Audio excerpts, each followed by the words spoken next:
talks about the gang violence program to combat gang violence, and I do think that although that's somewhat more subtle, it has an effect on business. And other than that, just try to get out of the way of business so you can do what you do best. Diane? Well, business is vital to our economy, as we know, and what I would like to see is less chain stores throughout the downtown, encourage local businesses, and I would like to see the Novus Corridor and the West Side become vibrant mixed-use communities with local businesses. I would really love to see them be destinations for shoppers to say, let's try the other shopping experience. Thank you. Bendy? My highest priority would be the downtown. We have so many vacancies on the downtown. Let's start there. Our infrastructure of our parking garages has been sliding, and we need to basically take our core area and shine it back up, and at least make it a place where people would be encouraged to start a business. John? The city has a vested interest in supporting our economic recovery. When I moved to Santa Barbara 10 years ago, I turned down a job as the assistant CEO of economic development of Los Angeles, and I took a job here in Santa Barbara instead because Santa Barbara is so superior to Los Angeles.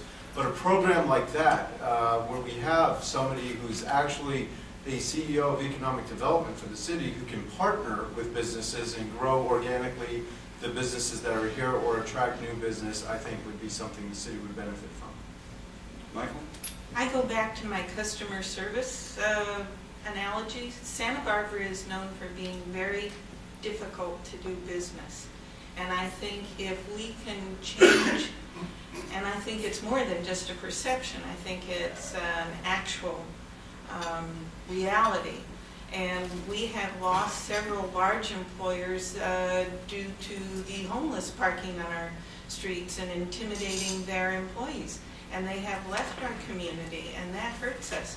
So general house cleaning, safety that we've been talking about are all important.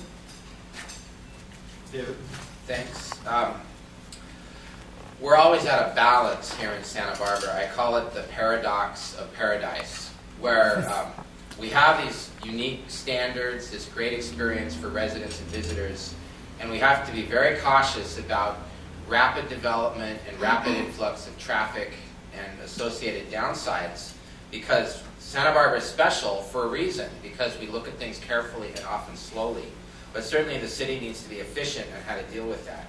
I'd like to pursue the Green Coast initiative that I read about in the Pacific Coast Business Times, where a lot of that waterfront manufacturing industrial space should fulfill the goal we've heard about for years about an economy for the 21st century, a green economy, and that could be a way to get local business instead of having low-wage service jobs dominate our economy and the traffic.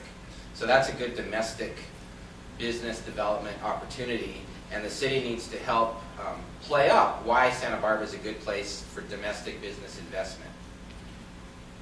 Kathy? Okay, I agree with Dave that we need to encourage green industry in our industrial part of the community.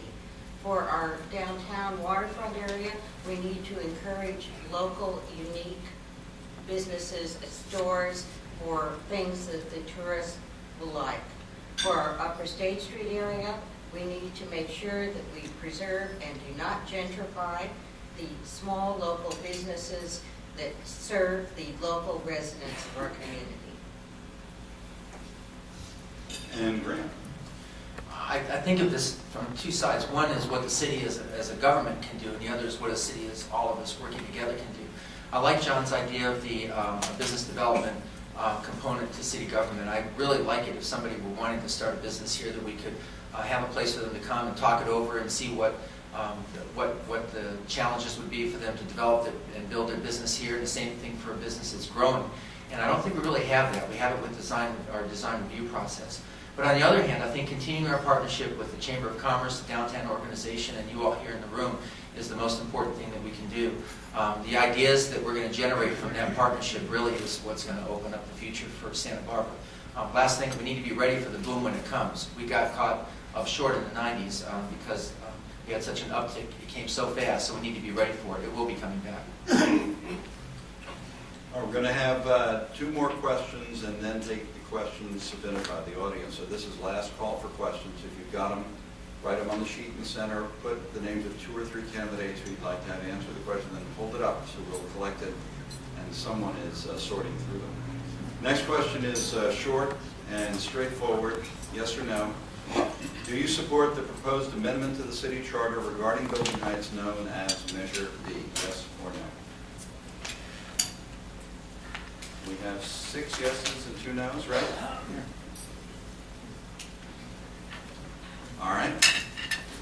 And now we move on to the city budget, which a number of the answers have already touched on, but now we're going to go into it a little bit of depth.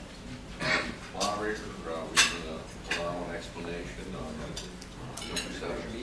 Oh, yes, I apologize. We were going to have an explanation. You're right. Thank you, Tony. For 1 minute. Yeah, Diane, you get to explain your answer to that last question first. You have 1 minute.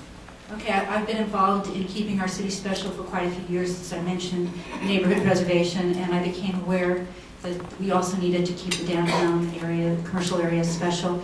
So I joined the steering committee to frame Measure B, and I've been a strong supporter of it. I believe that our tourism is essential to our economy, and I've heard from people over and over again, we're losing Santa Barbara. It's just becoming another place.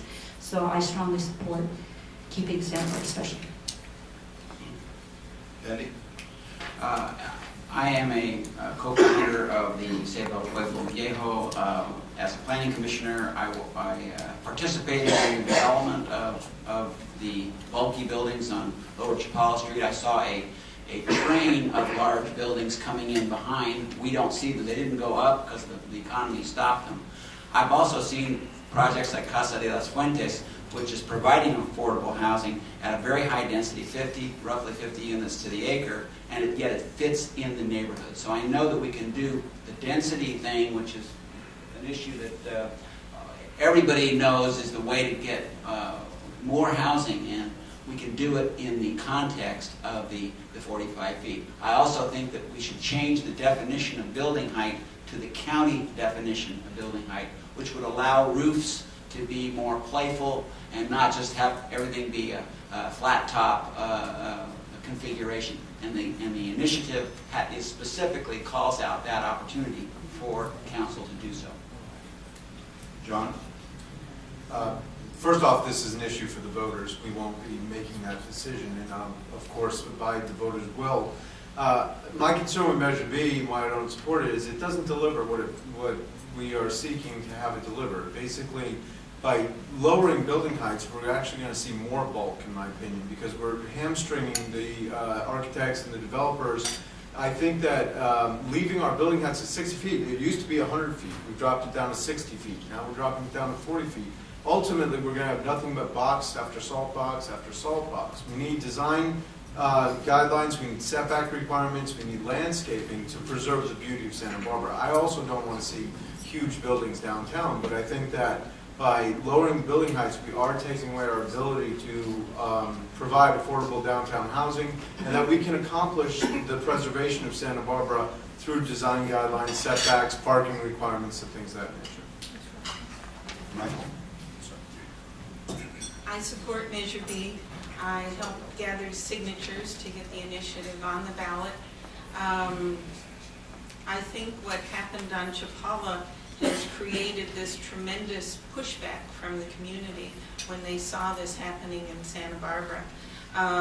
Part of those buildings, I think, that a lot of people don't recognize is that they received modifications, they got variances on parking that wasn't required. So it totally changed what Santa Barbara has typically been in its development, and I think Measure B is a reaction to things getting out of control. And I think that the citizens will tell us what they think about it. There's going to be a forum tonight at the Natural History Museum, so I hope all of you will attend and I am to